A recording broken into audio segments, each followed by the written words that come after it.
E aí, tá todo mundo vendo a minha folhinha?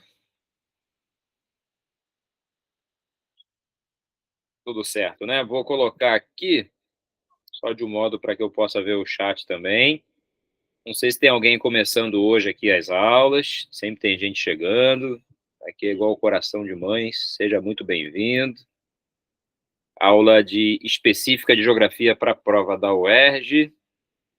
Já não sei qual o número de aula que a gente está, acho que é a quarta, se eu não me engano.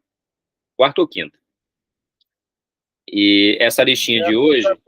É a quarta aula. É quarta, né? Isso, obrigado. Essa listinha de hoje traz alguns temas assim que são muito interessantes de debater e difíceis, né, de responder. A prova da UERJ é uma prova que a gente já conhece bem a identidade e precisa de uma atenção nessa escrita, tá? Reforço aí a importância de quem vai fazer a específica de geografia, não deixar de mandar aí a listinha para uma correção, mesmo que seja depois, para a gente poder avaliar a tua escrita em relação às perguntas que estão sendo apresentadas, tá? É importante fazer isso. Dar um trabalhinho extra na correção, mas é importante para poder te ajudar nessa escrita, tá certo? Vamos começar, sem mais delongas. Ah, tem um videozinho? Então, peraí, deixa eu parar aqui rapidinho. Por favor. Quem é que está aí hoje comigo? É você, Natália?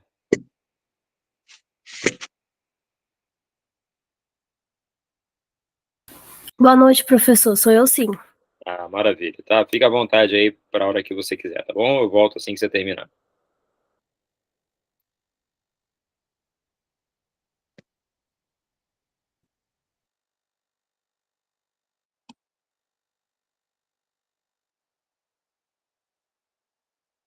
I paid my dues time after time. I've done my sentence, but committed no crime. And bad mistakes,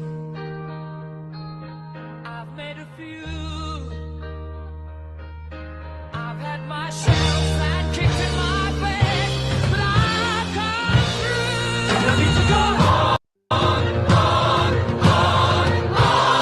We are the champions, my friends, and we'll keep on fighting till the end. We are the champions. We are the champions. No time.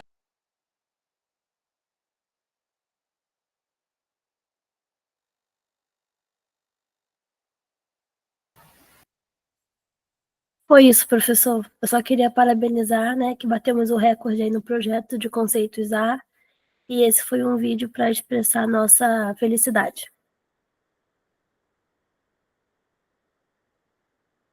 Queridos, que números, viu? Que números. Posso garantir a vocês, considerando o nosso número de alunos, é difícil ter curso no Brasil com esse nível de ranqueamento, viu? Impressionante, impressionante. Não podemos só curtir o resultado e esquecer da específica. A específica exige de nós sacrifícios também. Então, mãos à obra. Vou abrir a tela aqui novamente, da nossa listinha de exercícios. Quem tiver com a sua na mão, já deixa aí e vamos analisar a questão. A questão número 1 mostra o mapa do Brasil aqui, uma variação de cores sobre a expectativa de vida média ao nascer por estado. Era uma estimativa ali em 2017. E as cores do laranja até o verde indicam do menor índice ao maior índice de expectativa de vida. A gente consegue ver claramente aí que os estados das regiões com os melhores indicadores estão aqui no que o Milton Santos chama de concentrada, né? O Sudeste e o Sul do país. E aí, à medida que a gente avança para o Centro-Oeste, para o Nordeste e para o Norte, esses índices vão caindo sensivelmente, né? Olhando a pergunta, que fala sobre a expectativa de vida média que pode variar entre as regiões por infinitos fatores econômicos, sociais, ambientais, sobretudo econômicos, né? Ele fala, indique as 2 macro-regiões brasileiras com as maiores expectativas de vida. Macro-região é o nome que a gente dá para a divisão que o IBGE utiliza para regionalizar o Brasil, separando Norte, Nordeste, Centro-Oeste, Sudeste e Sul. Então, essa aqui é uma questão tranquila, é aquela para não zerar. Nessa primeira parte da pergunta, é só você identificar. As 2 regiões, né, são as maiores expectativas de vida, Sudeste e Sul do país. E aí ele fala, e aponte 2 fatores que contribuem para a elevação desse índice. Então, entre as possibilidades aqui, obviamente, a gente precisa lembrar que qualidade de vida está diretamente associada a acesso a recursos de saúde, um melhor nível de instrução, né, que acaba garantindo melhores remunerações, e de infraestrutura, né? Essas 2 regiões apresentam, né, uma condição melhor de saneamento, renda salarial média mais elevada, uma maior concentração e diversidade de serviços públicos, né, comparado a outras regiões, e dentro desses serviços você poderia especificar e tratar cada um deles como se fosse um dos 2 fatores que eles estão pedindo, tá? Saúde, habitação, segurança, nível de escolaridade. Todos esses indicadores poderiam entrar aí sem grandes dificuldades, tá?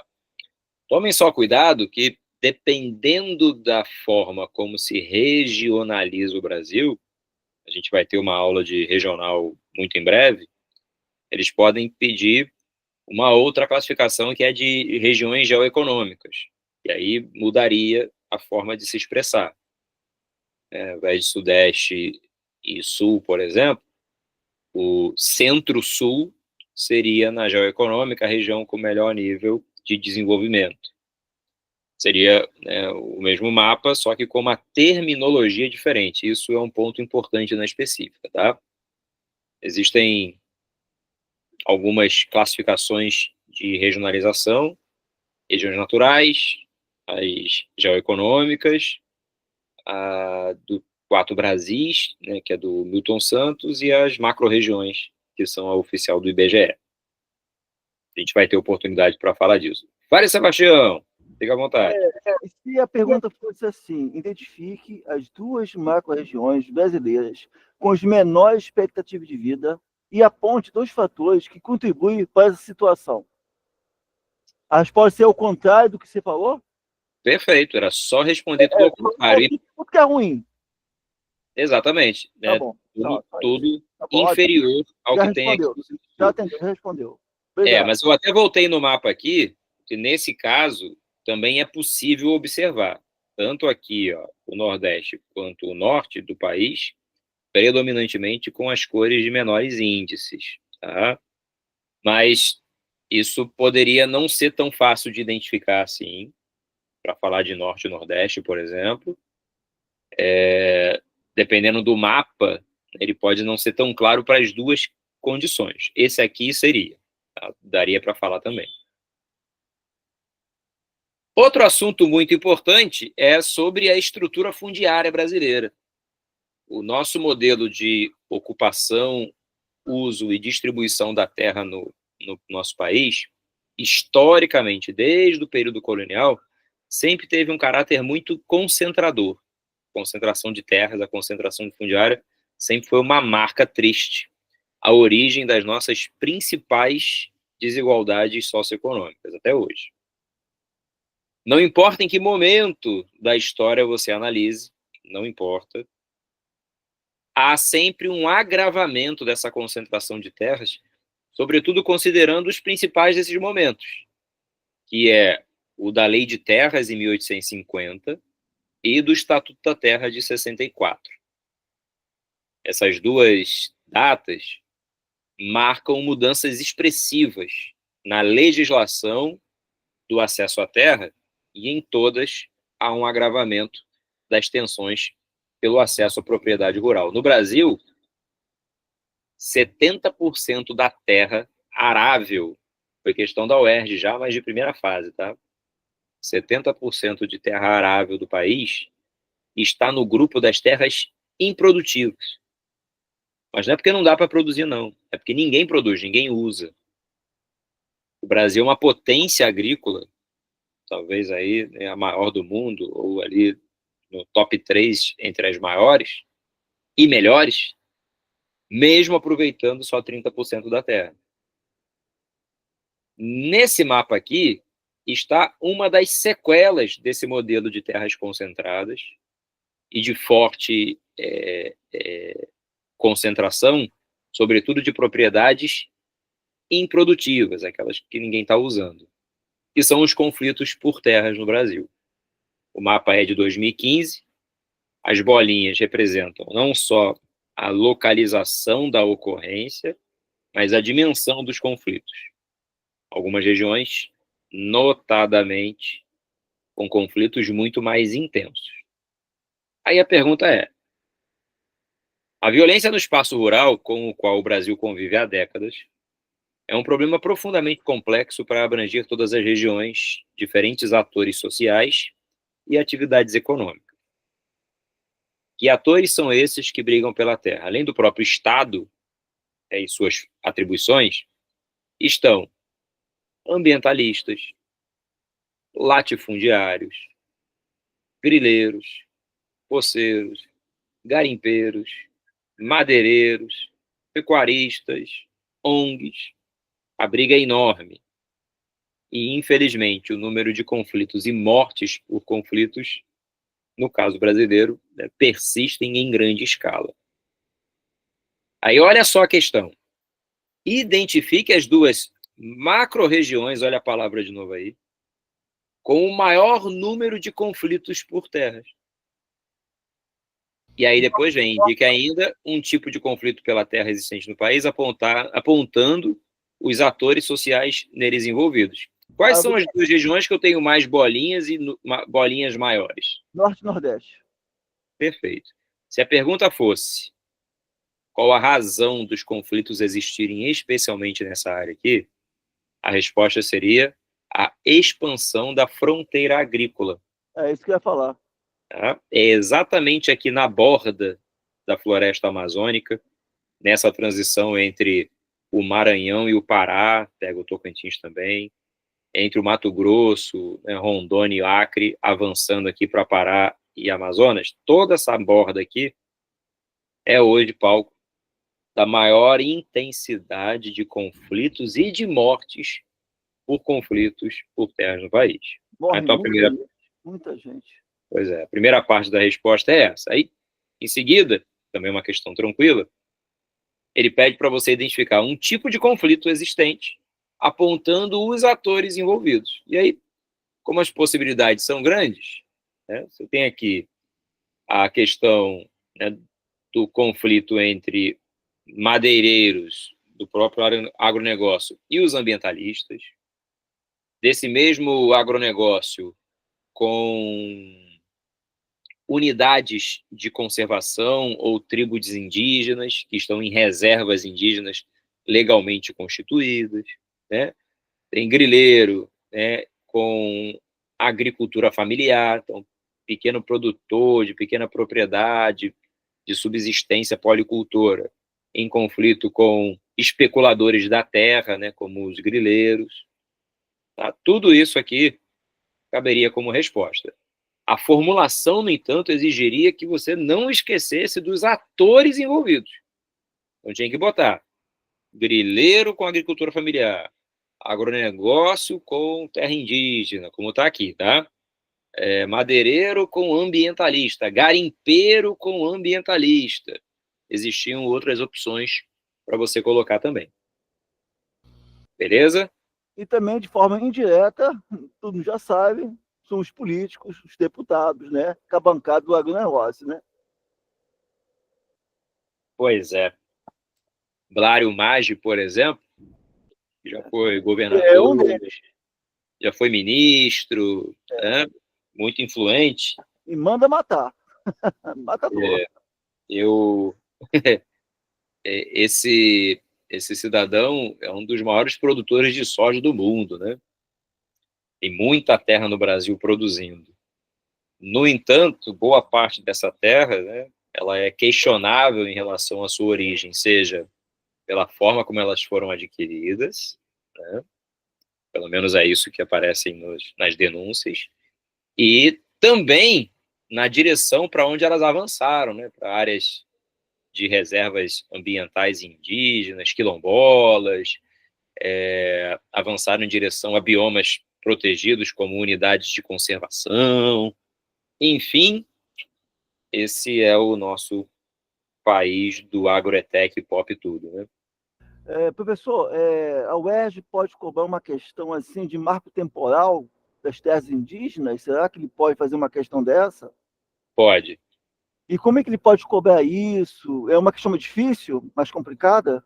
Seria uma questão difícil, né? Até Pode, pela atualidade do assunto. tem como comentar muito rapidamente, até fosse o aluno que pode até interessar, porque eu ouvi falar muito isso, uma questão de marco temporal, que está muito na mídia, muito, muito. Isso. Historicamente, o Supremo Tribunal Federal tá indeciso, né? Não sabe. sim, né? Não chegou na última instância, mas toda hora muda, né? Pode cair uma charge, assim, qual o marco temporal da terra desde o descobrimento do Brasil? Então, a questão do marco temporal, ela é um detalhe relevante pelo seguinte: historicamente, o Brasil sempre legalizou terras que foram adquiridas de forma irregular, por motivos variados, como forma a impedir que novas terras passassem pelo mesmo processo e, ao mesmo tempo, desse a possibilidade do desenvolvimento econômico nos lugares já desmatados, né, já devastados e assim por diante. Isso abre um precedente muito perigoso, né, que é a possibilidade de você destruir a floresta e, mesmo assim, posteriormente, conseguir legalizar por conta de todo o lobby político existente em relação às atividades econômicas. Preocupação ambiental é algo muito recente no mundo, tá? Não é só aqui não, no mundo. Então, não havia no Brasil, até bem pouco tempo atrás, década de 80, por exemplo, nada que pensasse em preservação como meio de desenvolvimento ou sobrevivência. Pelo contrário, né? Desenvolvimento pressupunha destruição, né? Desmatamento, ocupação do espaço, infraestrutura instalada, né? Essa era a ideia das políticas desenvolvimentistas. Isso mudou bastante, mas infelizmente algumas práticas não. E aí o marco temporal, para quem está por fora do debate, basicamente prevê estabelecer uma data em que tudo que existia antes e tudo que, né, passou a existir depois daquela data entrariam em vigor legislações específicas. Qual é o problema disso? O principal deles. Muitas terras são disputadas na justiça para reservas indígenas, por exemplo, ou áreas de produção já ocupadas. Se eu crio um marco temporal que é posterior à demarcação da terra indígena, por exemplo, tecnicamente aquela terra indígena não poderia existir. E vice-versa, né? Se eu crio uma data em relação à área de produção, obviamente a bancada ruralista ela vai defender especialmente os interesses do agronegócio, né, do produtor agrícola, né, o lobby é muito forte em relação a isso, e segundo o último marco temporal, que está em discussão ainda, né, dificilmente vai sair em pouco tempo, algumas regiões, sobretudo no Mato Grosso do Sul, que transformaram-se em reservas indígenas posteriormente à data prevista do marco, teriam que ser desfeitas. A atividade econômica poderia avançar naquela direção. A propriedade privada seria legalizada em áreas que se transformaram em reservas indígenas ou ambientais. Tá? Então, a questão ela poderia destacar essa questão do marco temporal e suas consequências.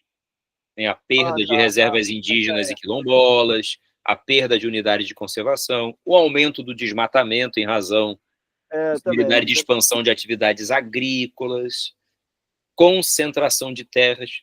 Como consequências, sem dúvida, isso poderia aparecer. Valeu, obrigado, professor. Boa questão, isso. Como sempre, enriquecendo a gente. Não, suas perguntas também são ótimas. Essa, então, pergunta de alto nível para variar, né? Mas se cair, todo mundo aqui está preparado, né? É isso. Não vai se surpreender. Vamos torcer que caia, né? Se Deus quiser. Olha a próxima questão. Interessante, hein? Tirinha da Mafalda. A questão, ela é de cartografia, né? Aparece lá na tirinha 1, assim, parece incrível, a Terra gira, gira, e nós parados em cima nem percebemos. Ainda bem, porque se as pessoas percebessem que a Terra gira, os carrosséis iriam à falência. Aí vem a tirinha 2. Que calamidade, fiquei sabendo que quando aqui é meio-dia, na Europa já é meia-tarde e na Ásia é meia-noite. E daí? Daí é que eu não vejo como é que um país pode ir para frente quando as horas já chegaram nele, usadas por mais de meio mundo. Obviamente, a questão está destacando aqui o movimento de rotação e um estudo específico dentro da cartografia que pressupõe o entendimento dos fusos horários. Tá? Então, as duas questões estão intimamente relacionadas, o movimento de rotação de dias e noites com o sistema de fusos. Aí a pergunta é a seguinte: explica a relação causal entre o movimento abordado na tirinha 1, que movimento é esse? Rotação. E sua consequência direta, mencionada na tirinha 2, que é essa distribuição dos fusos, obviamente, né? Então a questão relaciona a tirinha 1, né, que cita o movimento de rotação, e a tirinha 2, a questão dos fusos. A questão não pede, né, para você aprofundar, embora ele indique um explique, esse explique é muito direto, né? A linha 1 cita o movimento de rotação da Terra, cuja consequência, apontada na tirinha 2, são os diferentes horários dos fusos em cada parte do planeta.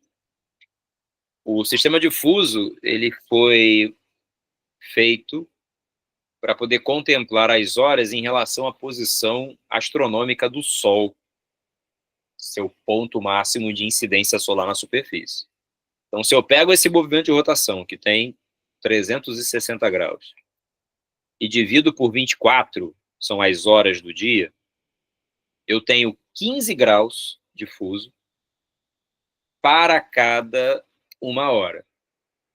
Existem variáveis nessa questão, né, de horários, tem lugar que fragmenta mais o horário, tem lugar que não considera, né, o fuso, é o caso da China, por exemplo.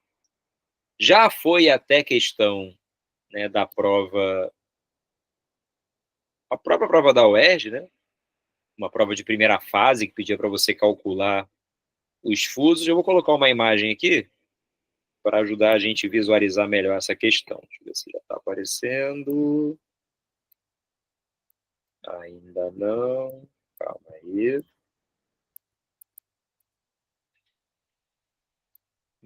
Eu abri a imagem errada. Peraí. Só um instante, problema técnico. Já vai abrir.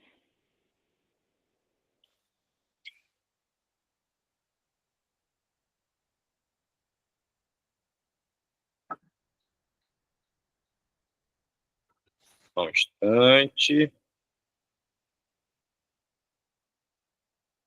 tirar essa aqui rapidinho. Só um minuto. Calma que eu já estou voltando.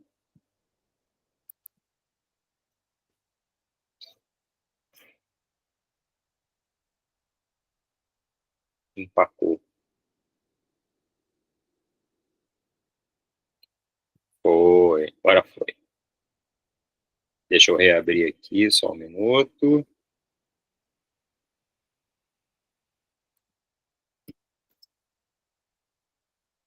Só um instante.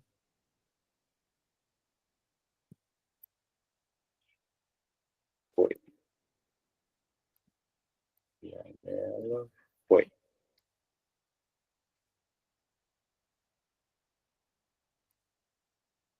Já está aparecendo. Está. Esse é o mapa mais colorido, melhor para a gente conseguir visualizar, né, a informação.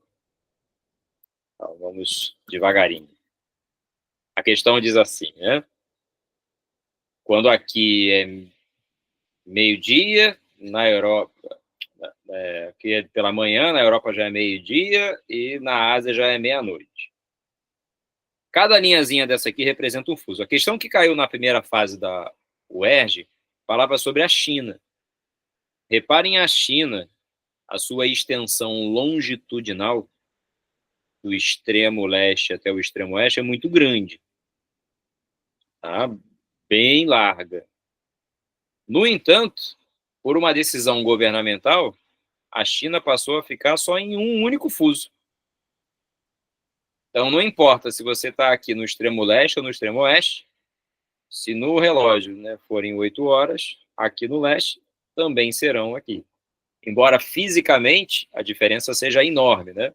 É possível você estar 7 horas da manhã aqui com sol a pino, e aqui, os 7 da manhã, o que seria equivalente a 3 horas da manhã, por conta da distribuição de fusos. A China teria 4 fusos, como tem o Brasil, por exemplo.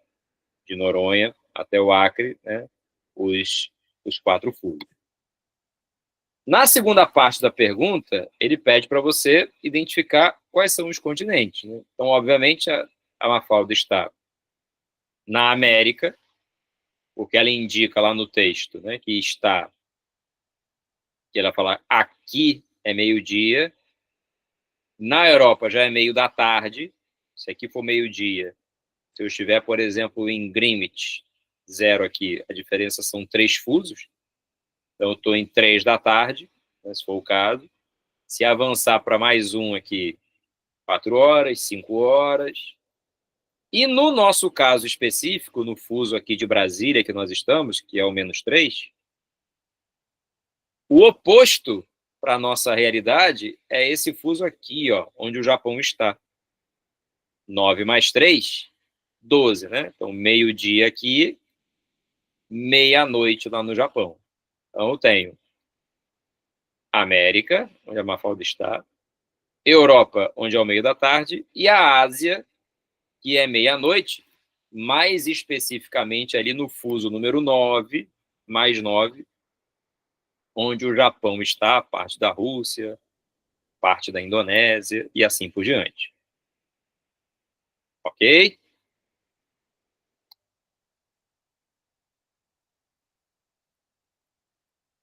Pessoal que está na aula aí, pergunta, hein?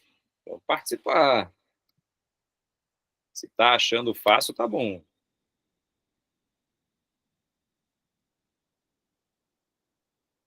Questão número 4. Boa noite, Márcia. Questão número 4. Tem uma tabela aqui que mostra principais países para onde emigram os estadunidenses. Emigrar é saída, hein?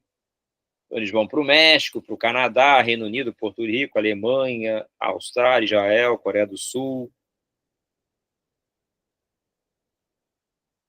Tirando aqui, né, Porto Rico e o México, os principais destinos são destinos de países desenvolvidos. Apesar do México estar em destaque aqui, porque tem uma relação muito estreita com todo o processo histórico de imigração que o país, né, teve ao longo, né, dos últimos séculos, inclusive, né, com mexicanos ocupando o território. Já aqui desse lado, do lado direito, a origem dos imigrantes que migram para os Estados Unidos. México disparado mais uma vez, e olha, China, Índia, Filipinas, Porto Rico, Vietnã, El Salvador, Cuba. Tirando a Coreia do Sul, a tabela aqui é oposta, né? São todos povos que originalmente saem de países mais pobres, subdesenvolvidos. É um perfil bastante característico do migrante, sobretudo ilegal, nos Estados Unidos, tá? Aí vem a perguntinha. Com base na análise da tabela, aponte uma diferença socioeconômica entre o conjunto dos países para onde emigram os estadunidenses e o conjunto de países de origem dos imigrantes. Então, nesse caso aqui, a diferença socioeconômica, né, entre o conjunto de países para onde emigram, né? Eita, o que eu fiz aqui?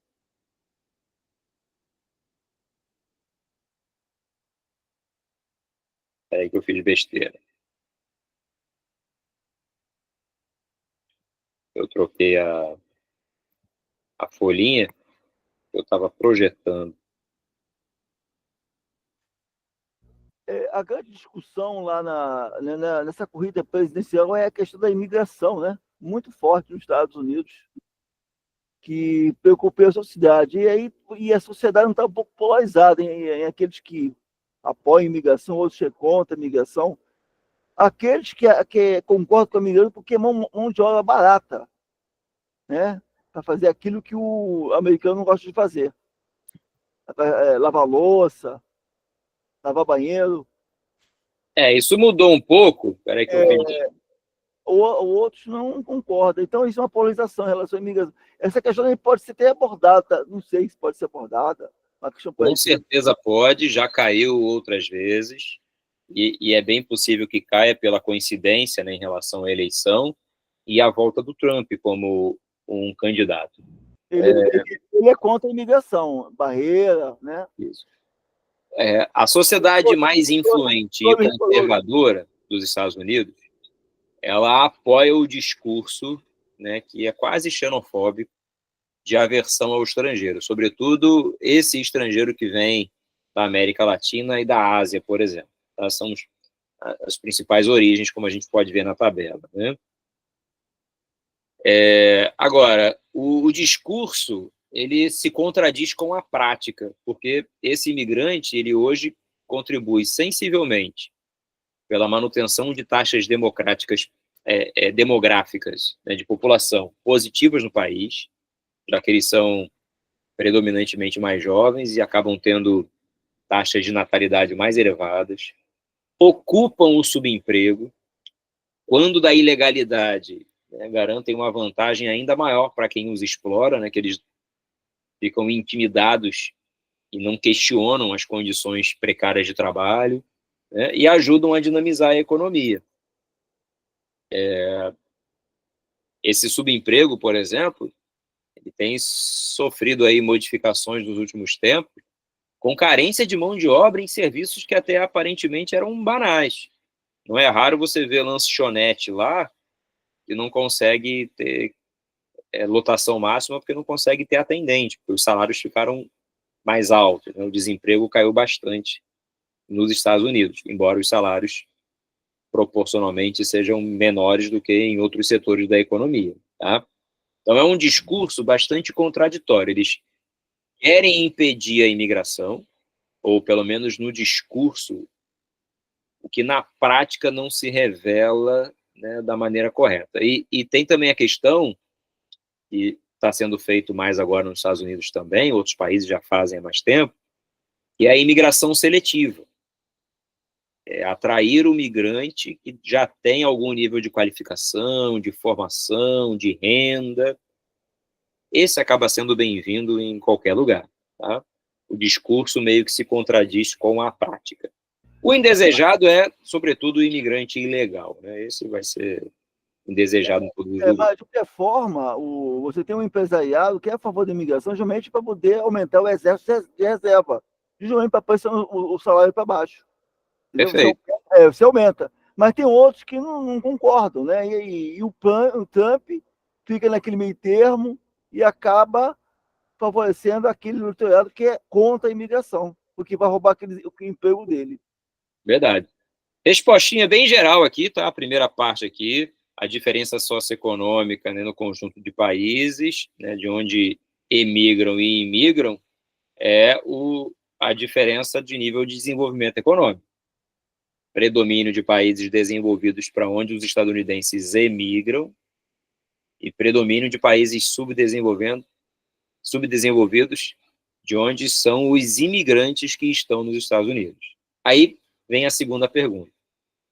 Explique também a desproporção entre o quantitativo total de emigrantes e imigrantes.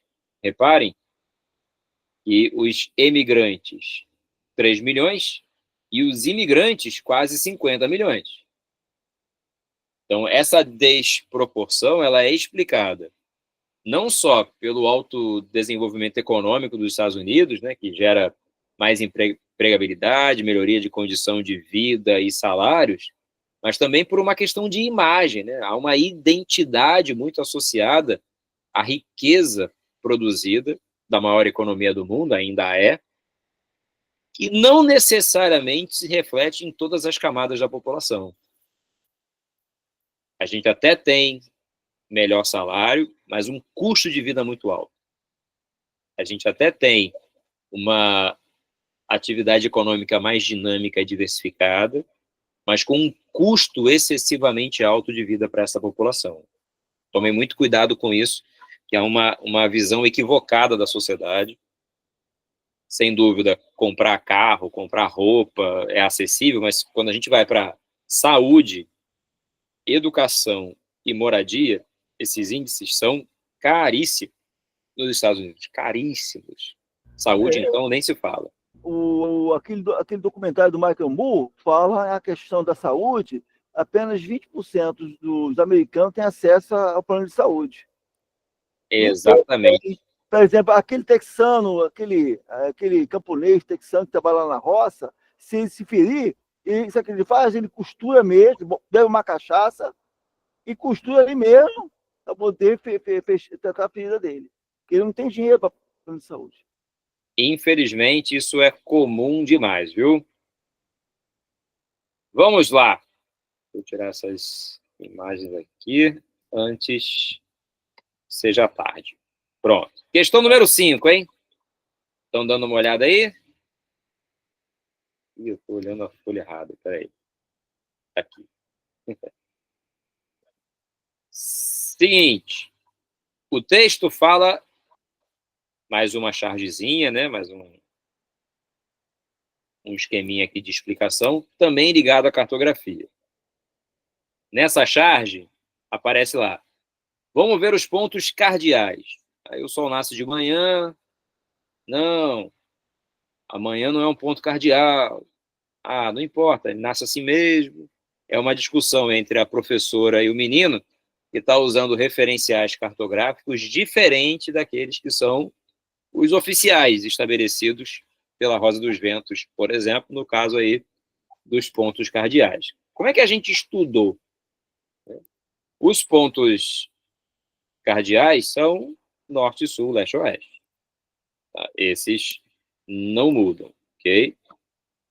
Deixa eu ver se eu estou no lugar certo.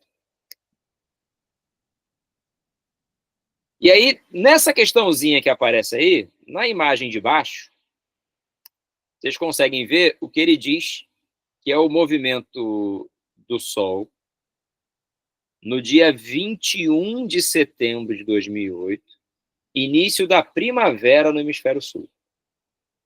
Ele usa esse referencial aqui do dia 21 porque é nesse período que acontece o equinócio, que é quando a radiação solar está perpendicular exatamente ali sobre a linha do Equador, colocando a mesma quantidade de luz tanto para o hemisfério norte quanto para o hemisfério sul. Ok? Quando ele faz isso, automaticamente a Rosa dos Ventos está posicionada exatamente sobre o Equador e os pontos cardeais passam a ser os referenciais para o sol nascente e para o sol poente. Aí eu te pergunto, né, o sol nasce sempre a leste, né? E ele se põe a oeste. Se a gente pega, por exemplo, fazer uma sobreposição aqui, ó, dessa setinha. Ajuda aí.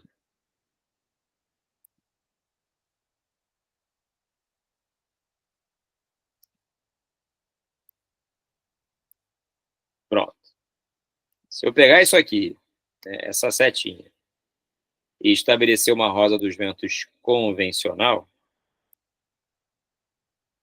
eu vou ver que aqui eu estou com o ponto a leste e obrigatoriamente o oposto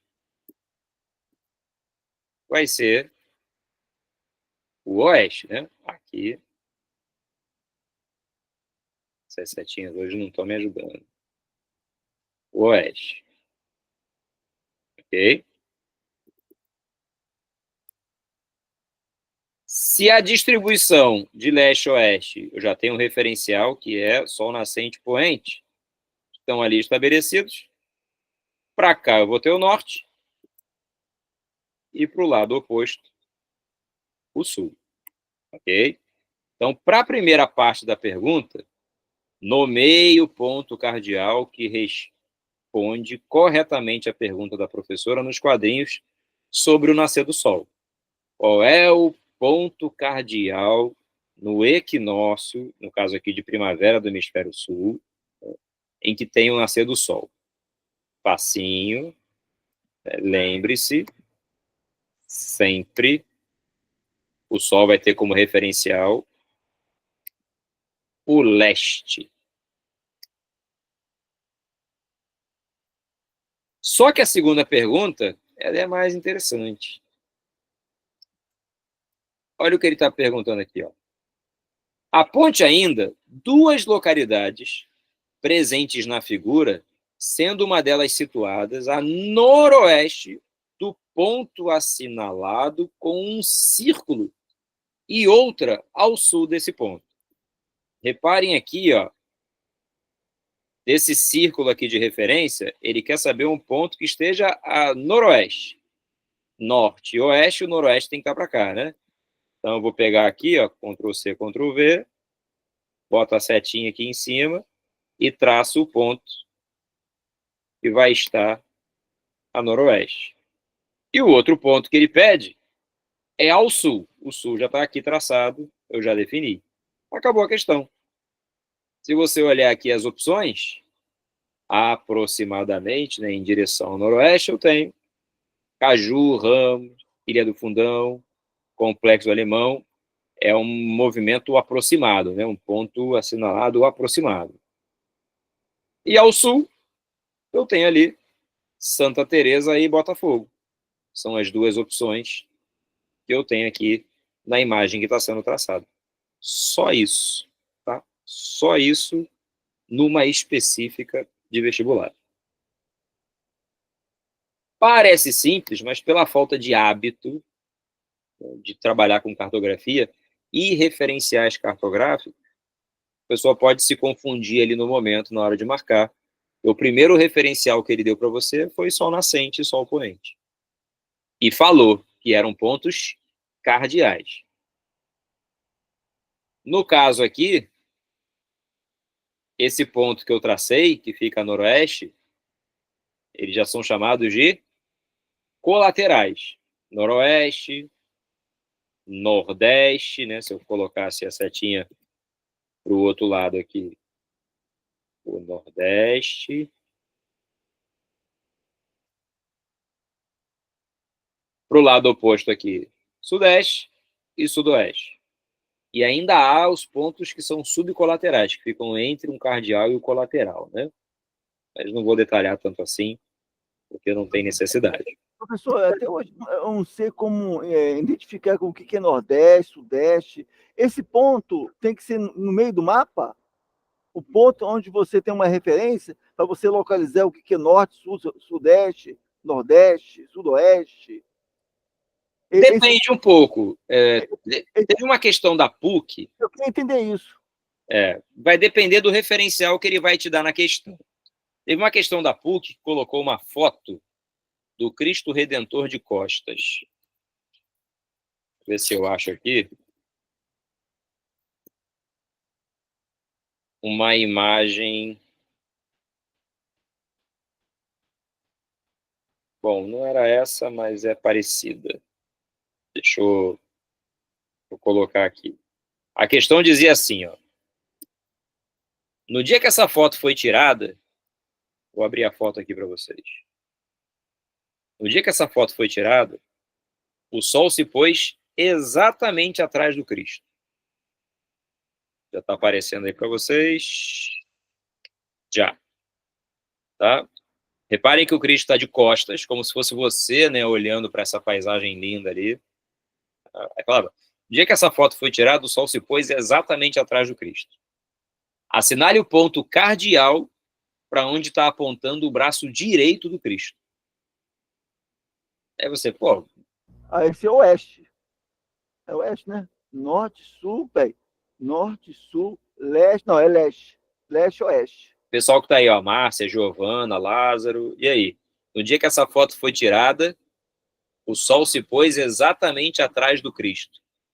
Para qual ponto cardial o braço direito do Cristo está apontando?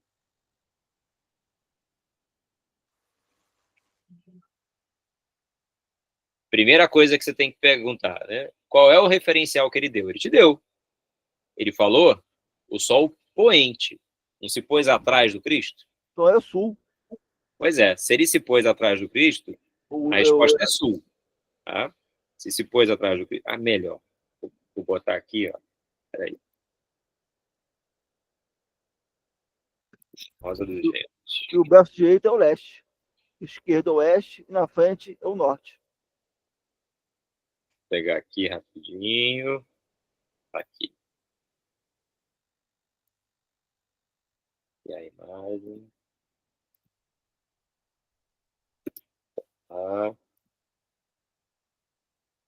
Nenhum.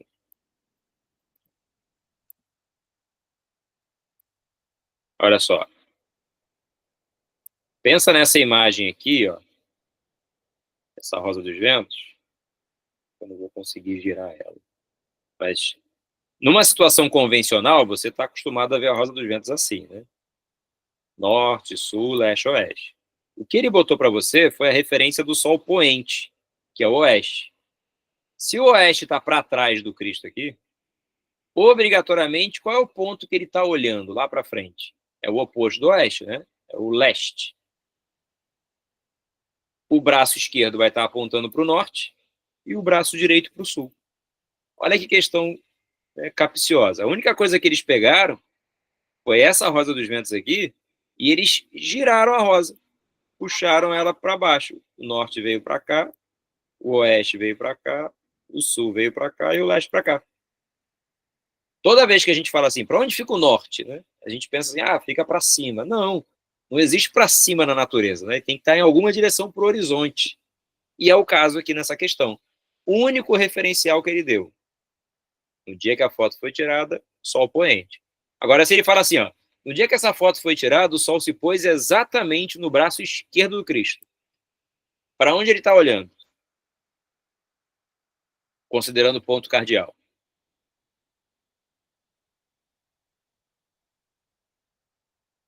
O que eu fiz agora foi pegar exatamente essa rosa aqui, ó. Se ele está com o braço apontando o esquerdo para o oeste, obrigatoriamente ele está olhando para o norte, está olhando para frente. Só isso. O referencial foi o Cristo. Sempre que cair questão de sistema de orientação assim, tem que prestar atenção em qual referencial que eles estão apontando. Sempre, tá? Sempre. A dica é sempre essa, tá? É sol nascente, é sol poente, ou é algum referencial cartográfico. É bom ficar atento nesse sentido. Vamos à próxima? Essa agora é uma resposta mais complexa, hein? A questão diz o seguinte, ó. Distribuição dos shopping centers por região. Aí você tem aqui a distribuição, né, de Nordeste, Centro-Oeste, né, obviamente o Sudeste de maneira mais expressiva. Há pouco mais de 50 anos, um novo elemento se incorporou à paisagem urbana do Brasil. Em 1966, situado em São Paulo, era inaugurado o Iguatemi. Desde então, o número desses estabelecimentos cresceu vertiginosamente e se espalhou por inúmeras cidades. Em dezembro de 2017, já eram 571 e continuam crescendo.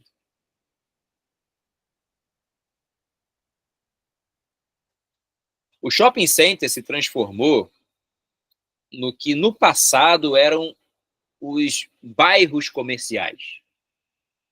Aqui no Rio, por exemplo, como Copacabana, como Madureira, né, o Meia. A diferença é que, enquanto bairro, no comércio de rua, você estava ali vulnerável às condições do tempo, né? Muita chuva, muito frio, muito calor, na distância entre os lugares, na insegurança, né? O shopping tem um relativo conforto e segurança para quem é frequentador, e nos shoppings de hoje, os maiores, por exemplo, você tem uma infinidade de atividades concentradas no mesmo lugar. Não é só de consumo, né? É de lazer, de serviços de um modo geral. Eu moro perto de um shopping aqui do Rio, a escola da filha lá dentro, a academia lá dentro, o mercado é lá dentro. Eu vou, inclusive, depois da aula, que é a minha tortura semanal. Odeio o mercado, mas tem que ir, né? A oficina mecânica lá dentro, o cinema, né, o dentista. Eu garanto a você, eu faço a pergunta aqui no Rio. Em cidades menores, nem tanto, que a quantidade de shoppings tende a ser menor e os shoppings também tendem a ser menores. Mas nas grandes cidades, é difícil você pegar alguém que vá passear no final de semana, por exemplo, que não vai parar dentro de um shopping. Porque está tudo lá. Há um relativo conforto em relação à própria estrutura que é oferecida, né? Aí a pergunta é a seguinte: aponte 2 fatores socioeconômicos que justifiquem o crescimento dos shopping centers. E aí a gente vai lá nas características, é uma resposta um pouco mais complexa, né? Eu acabei botando um texto aqui para a gente conseguir entender isso melhor. Tá? A forte urbanização que aconteceu nas últimas décadas, né, o adensamento populacional, demográfico, né, os índices de violência da cidade, a concentração de atividades comerciais e de serviços no interior do shopping, permitindo ali um relativo conforto e segurança para os seus frequentadores. Mas tem um outro dado importante também, é o crescimento dos camelôs. Você não pode ter camelô dentro do shopping. Você não pode. Pois é, mas... Não pode. Muitos, eu já vi comerciantes dizer o seguinte: a gente está aqui, a gente paga caro, paga um aluguel caro, tudo, mas a gente não tem um camelô. A gente tem uma segurança, entendeu? Eles falam sempre isso, alguns falam isso. Mas por que vocês querem o shopping e não tem um shopping no centro da cidade, no centro do Rio de Janeiro? Não, porque aqui é melhor. Porque a gente não tem aquele camelô, né? Que é tudo piateado, está concorrendo com a gente, não paga imposto. Então, ele prefere vir aqui, mas tem segurança e tem uma questão do status também, de a classe média ter mais a classe média que tem mais segurança para aumentar o consumidor. Esse foi o cara que falou isso para mim. Eu vi uns 3 falando isso. Isso aí é uma interpretação mais complexa pelo seguinte: os bairros, que eram até então os grandes centros comerciais e de serviços, eles acabaram se popularizando por conta, né, da fuga das lojas para dentro dos shoppings. E aí o comércio de rua se transformou num comércio mais ambulante. Mas, por exemplo, você vai ali à Madureira, muita loja ocupou a calçada em frente à loja com um camelô, mas que é vinculado à loja que está ali em frente.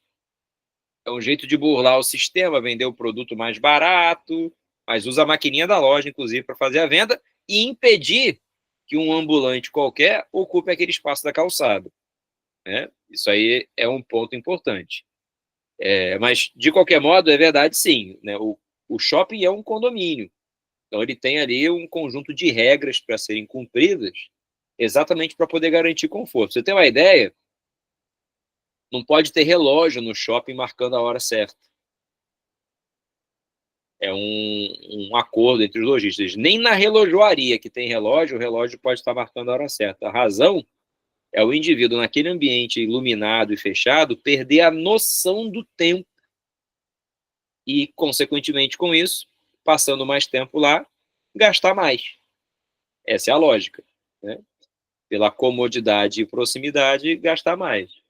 Então, tudo isso aqui fica muito evidente. Como ele pede para você apresentar uma explicação para a distribuição desses estabelecimentos no Brasil, a partir do gráfico, fica evidente, né? As regiões economicamente mais desenvolvidas e mais populosas são aquelas que apresentarão o maior número de shopping centers. Faz todo sentido. Só há um fato interessante. Os centros, por serem já áreas de urbanização mais antiga, eles acabam tendo mais dificuldades para a criação de shoppings grandes, né? Porque a disputa pelo uso do espaço é mais intensa. Então, os grandes shoppings ficam mais no subúrbio e nas zonas periféricas. Vem no Rio de Janeiro, por exemplo, vai na Barra da Tijuca, um monte de shopping, área de urbanização mais recente, já planejada para a existência dos shopping centers como centros de fato de atividades de lazer, de serviços e de consumo.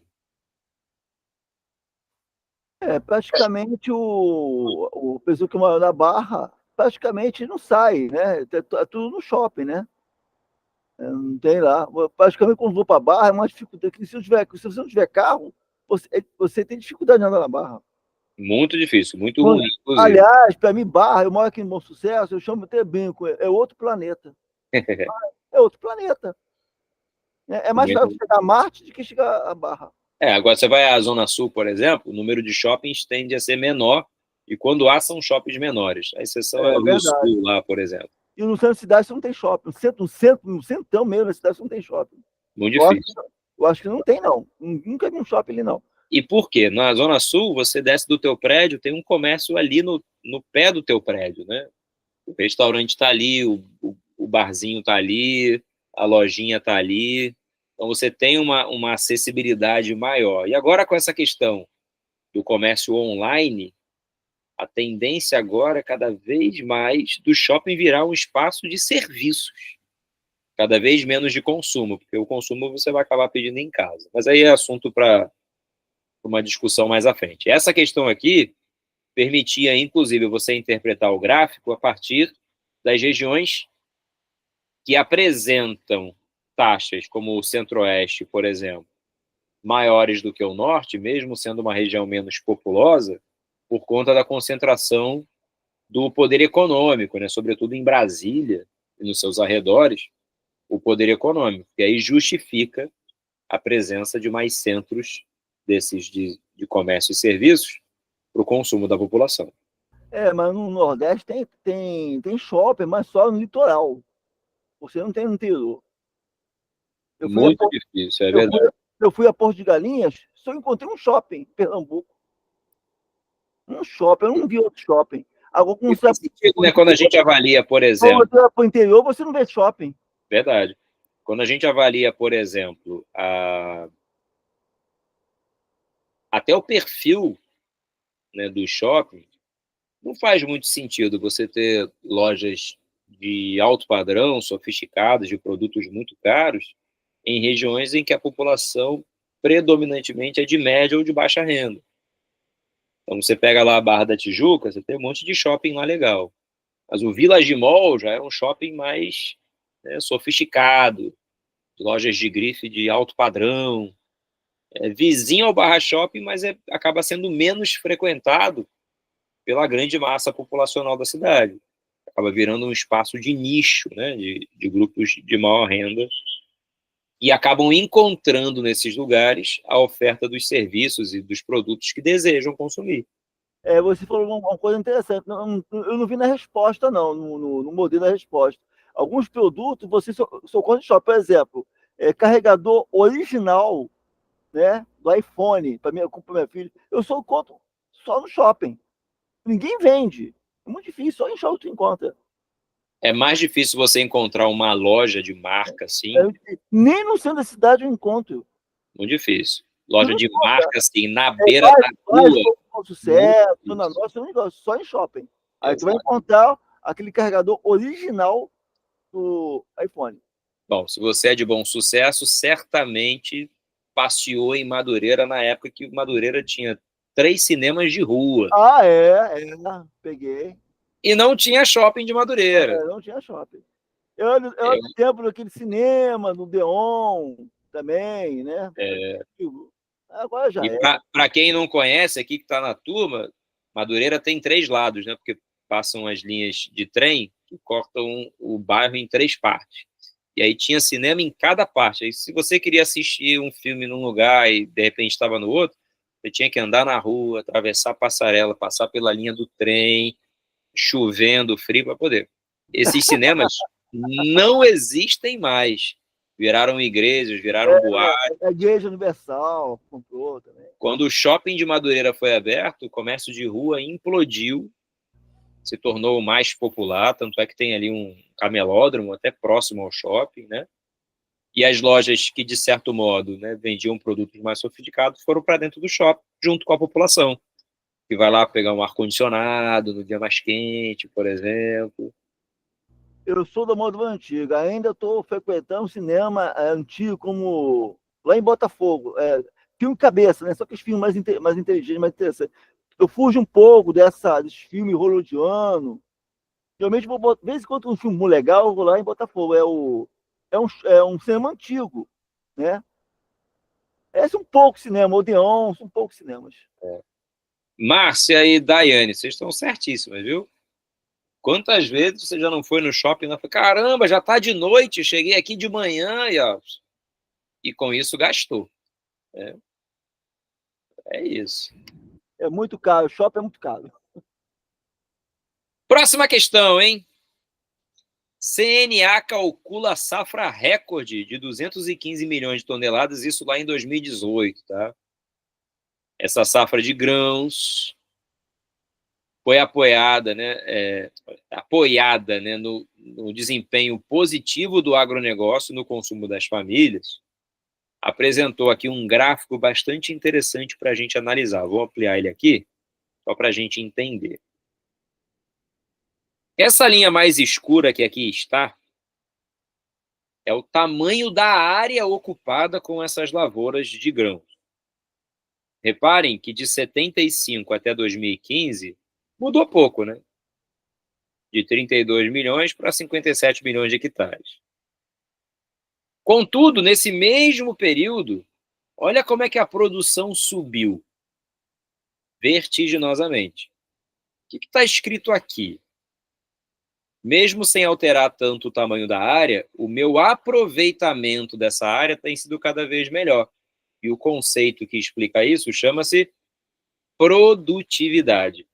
O melhor aproveitamento da área ou do tempo destinado à atividade.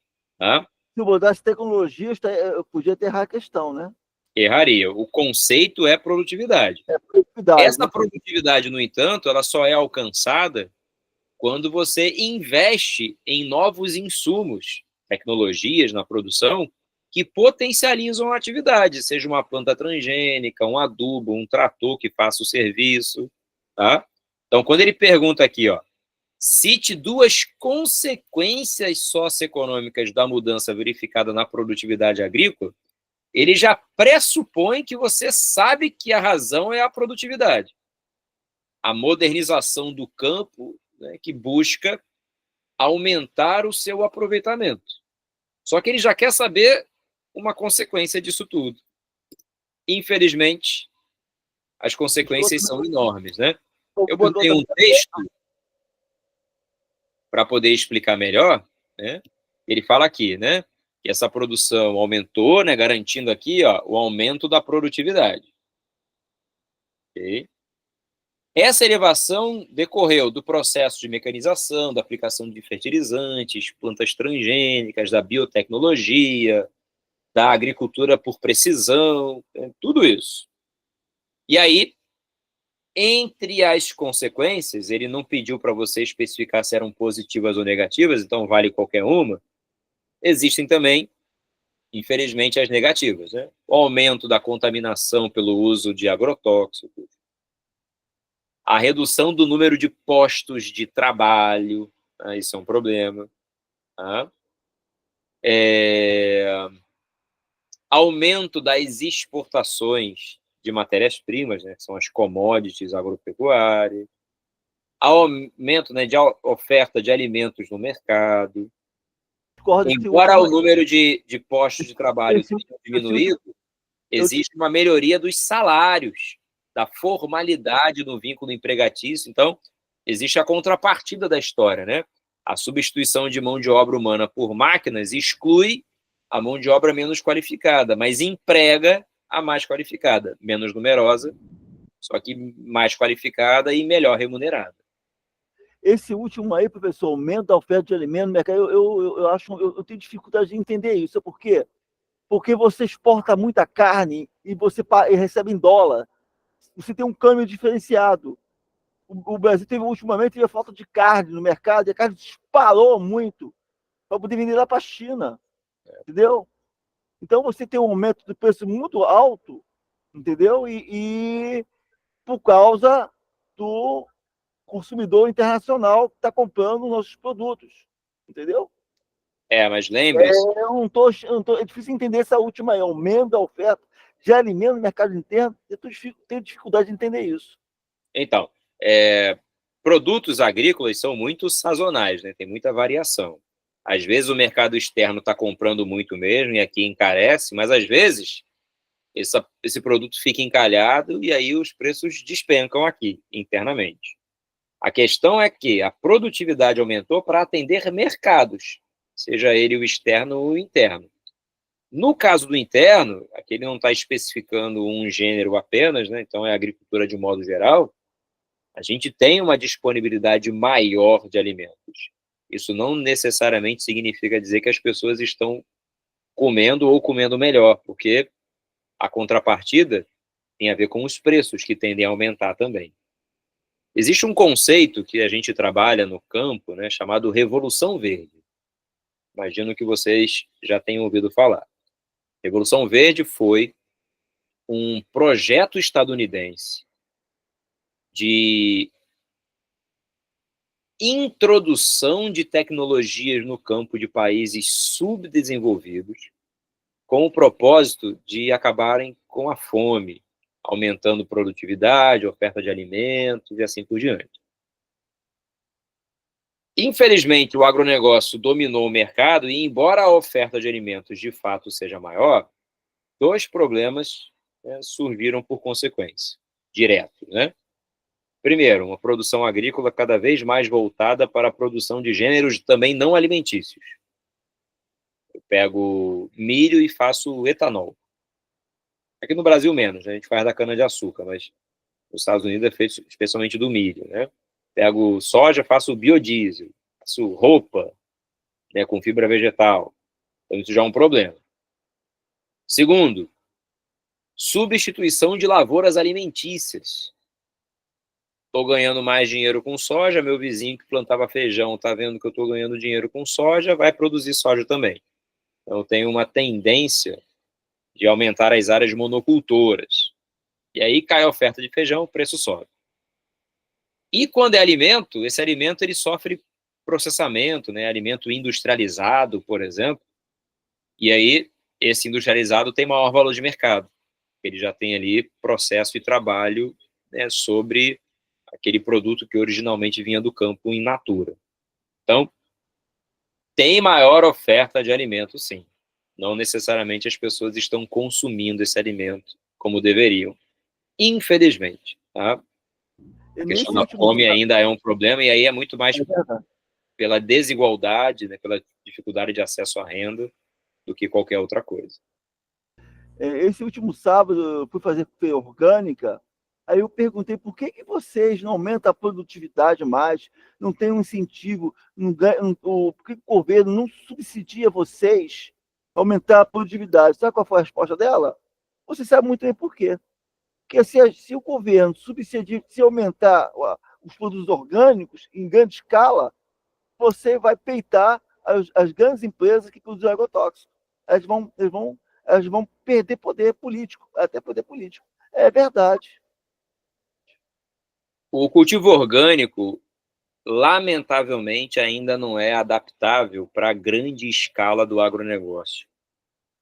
É um cultivo mais complexo, né? Exige um manejo mais sofisticado, a produtividade tende a ser menor, e aí, por consequência, esses produtos tendem a ser mais caros. Vai numa feira de orgânicos, o preço é maior do que a de agrotóxicos. Aí tu fica ali na dúvida, né? Se você morre, né, a longo prazo se contaminando com agrotóxico, ou morre de fome porque não tem dinheiro para comprar o orgânico. Essa contradição é um problema.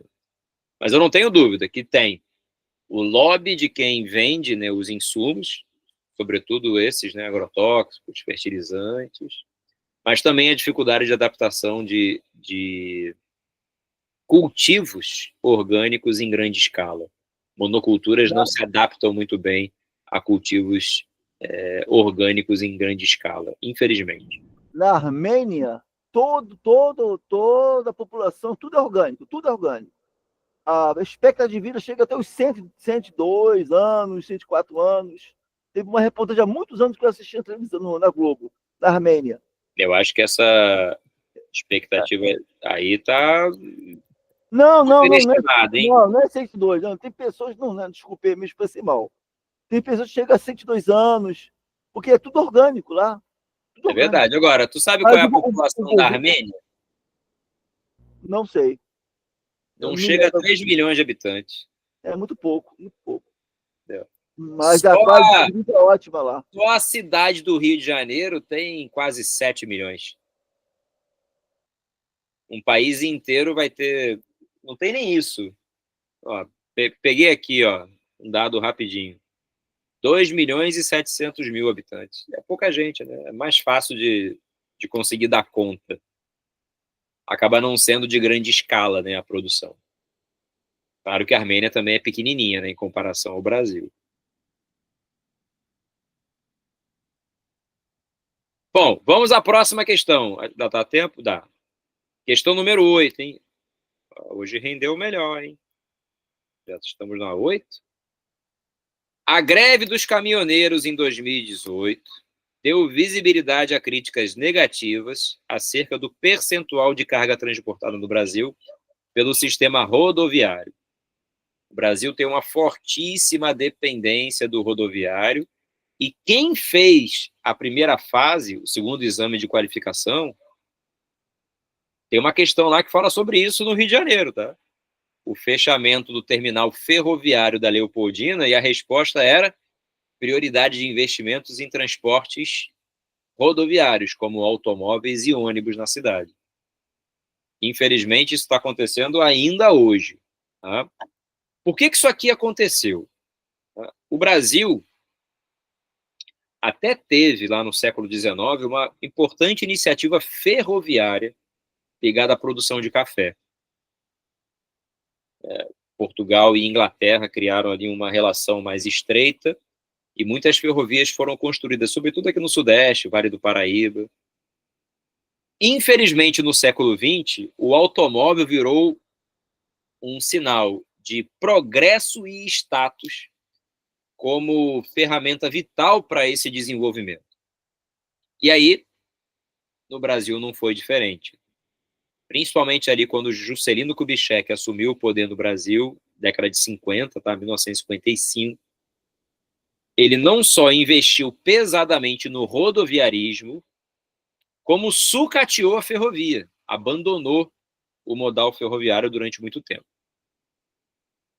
Isso está mudando hoje, né? Aos poucos, mas ainda está muito longe, como vocês podem ver aqui, ó, a proporção do rodoviário para o ferroviário, por exemplo, ainda é muito grande. E aí vem a grande questão. Transporte, ele tem que avaliar alguns fatores. A distância que vai ser percorrida,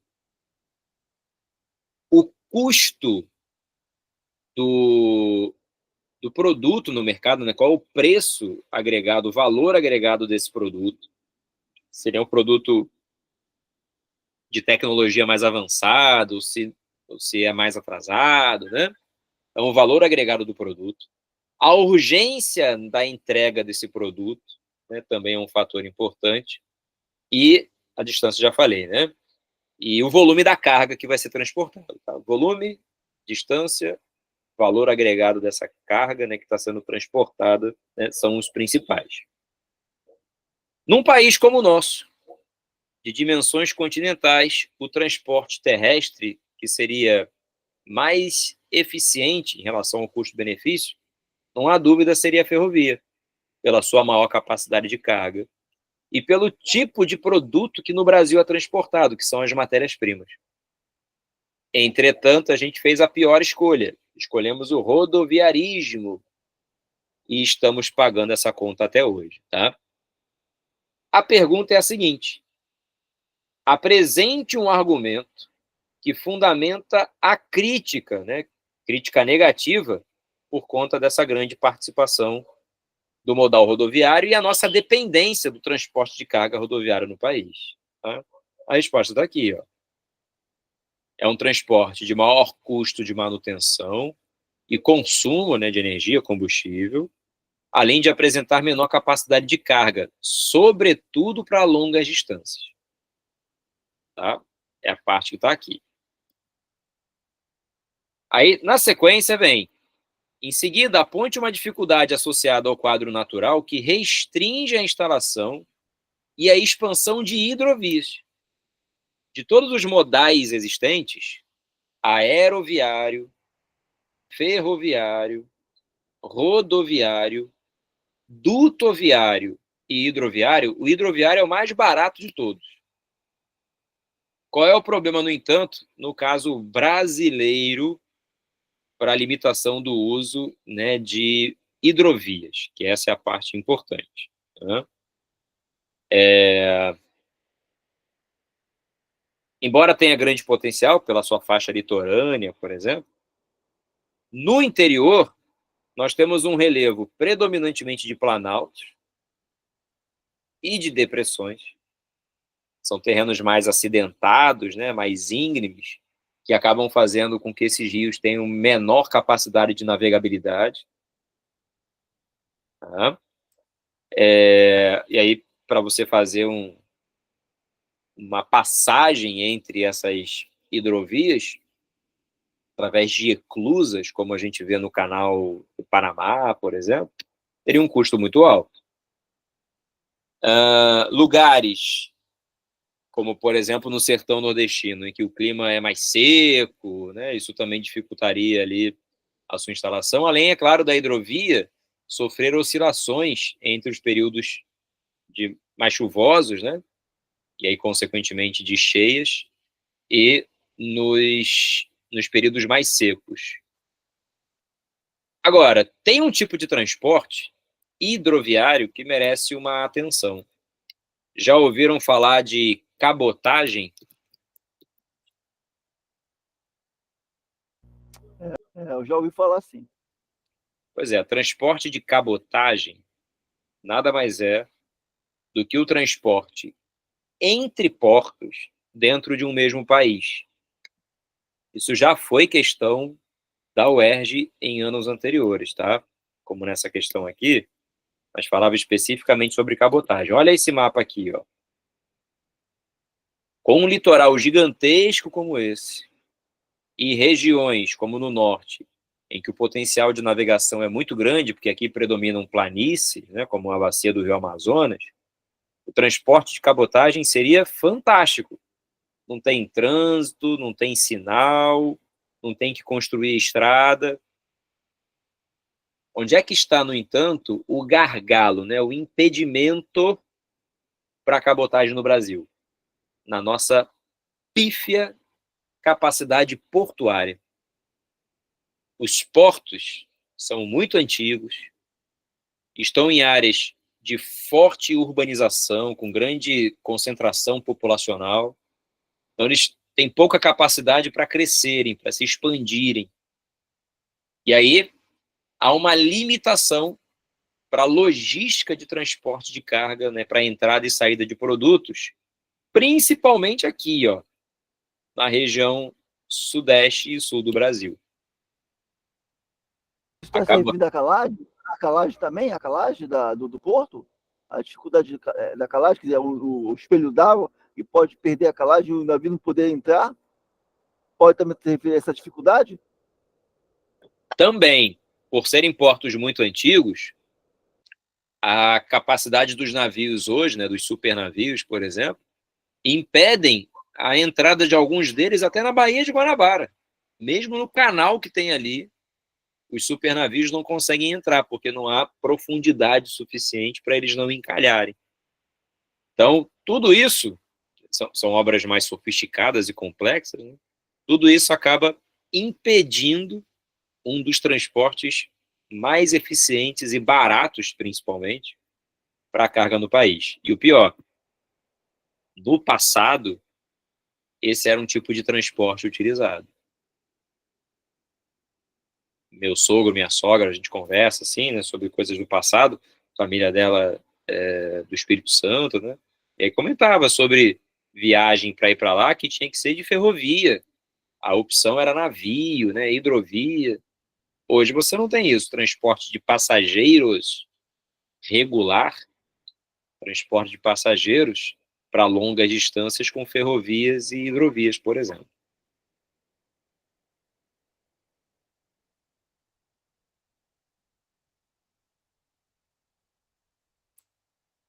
Eu acredito que o JK, quando ele optou pelo rodoviarismo, eu acho que ele não tinha uma noção técnica de optar pelo ferroviarismo e pelo hidroviarismo, né? Lamento dizer, mas tinha, tá? O problema dele era a lobby. É mesmo? Não, algumas pessoas comentaram, alguns livros comentaram isso, que o governo JK, a sua assessoria técnica, não tinha uma visão, não tinha competência para pensar numa malha hidroviária, numa malha rodoviária, e acabaram optando pelo rodoviarismo. Mas isso é balela, né? É balela. Infelizmente tinha, já havia conhecimento técnico de quase um século sobre esse tipo de situação. A questão é que ele queria atrair a indústria automobilística para cá, né? Sem trocadilhos, mas era o carro-chefe do que havia de desenvolvimento no mundo, e a única maneira para fazer isso era oferecendo uma estrutura que dependesse de caminhões, né, de carros. Então, esse foi o ponto principal, né, o lobby político. Rapidinho aqui, ó. As transnacionais do petróleo, né? Perdão, repete. Rapidinho, justamente para atender os interesses das transnacionais petrolíferas, né? E de pneus. Automobilísticas também. Ele acabou trazendo a fábrica que vai ser a Ford, que agora fechou, né? Nem tinha esse nome ainda, era Willys, né? Entre outras, né? Que ele vai trazer para cá. Enfim, culpa dele. Questão 9, para fechar aqui, ó. 1 minuto, hein? Esse mapa aqui que vocês estão vendo é o mapa das regiões de governo do estado do Rio de Janeiro. Cada região dessa aqui tem uma espécie de gestão administrativa compartilhada. A metropolitana, por exemplo, é a que tanto o Rio quanto o Maricá fazem parte. Baixadas litorâneas é o que a gente conhece como região dos lagos, tá? Mas o nome certo é Baixadas litorâneas.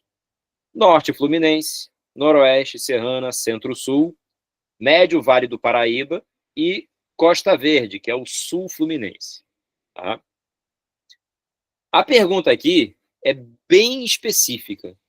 Ela pede para você apresentar causas sobre o processo de crescimento urbano no Vale do Paraíba, essa região aqui, e a outra nas baixadas litorâneas, ok? Maricá ajuda a gente a entender isso aqui também, embora não esteja mais nas baixadas litorâneas. Já esteve Não está mais. Qual é a atividade econômica mobilizadora tanto de norte como das baixadas litorâneas, né? Sobretudo a exploração de petróleo offshore, né, aqui na linha de costa. E no caso das baixadas litorâneas, eu posso acrescentar o turismo de veraneio. Essas duas atividades ganham relevância na região, tá? Exatamente porque são as mais importantes do ponto de vista econômico. Tá? Essa a gente mataria facilmente. Agora, no Vale do Paraíba, o que poderia ser a atividade aqui? Aí vem o detalhe. Essa região onde você tem, por exemplo, a cidade de Volta Redonda, CSN, e várias outras cidades como Resende, Porto Real, que são cidades que se desenvolveram muito ligadas ao polo automotivo. Então, o nome que a gente dá para esse polo que ajudou para o processo de expansão do Vale do Paraíba é o chamado polo metalomecânico, indústria siderúrgica e automobilística na região. Tá?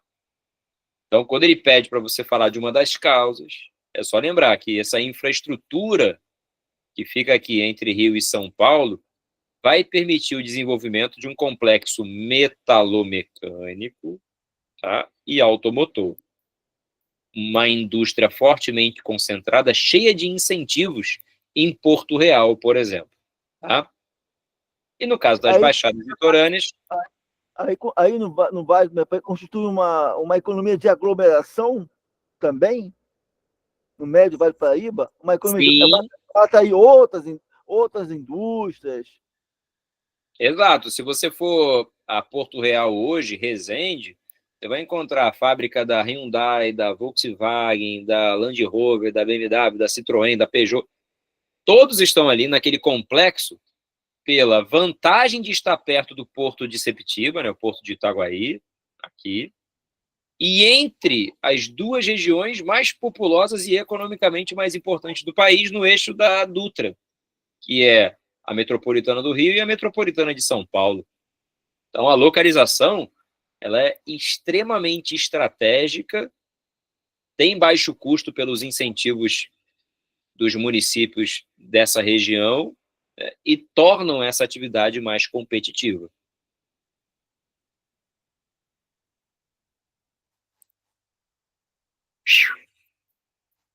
Bom, pessoal, chegamos aqui no nosso tempo. Não deu para fazer, né, a 10 e a 11, mas eu vou colocar lá para vocês o gabarito dessas questões. Por sorte, elas abordam conteúdos que a gente já viu aqui, então facilitam a nossa vida, tá? Mais uma vez, foi um prazer aqui encontrar vocês. Minha segunda é bem corrida, mas é sempre uma honra poder estar aqui compartilhando esse momento com vocês, tá bom? Fiquem com Deus. Beijo a todos. Façam os exercícios e até a próxima, hein? Tchau, Sofia. Tchau, Natália. Márcia, Lázaro. Tchau, tchau. Tchau.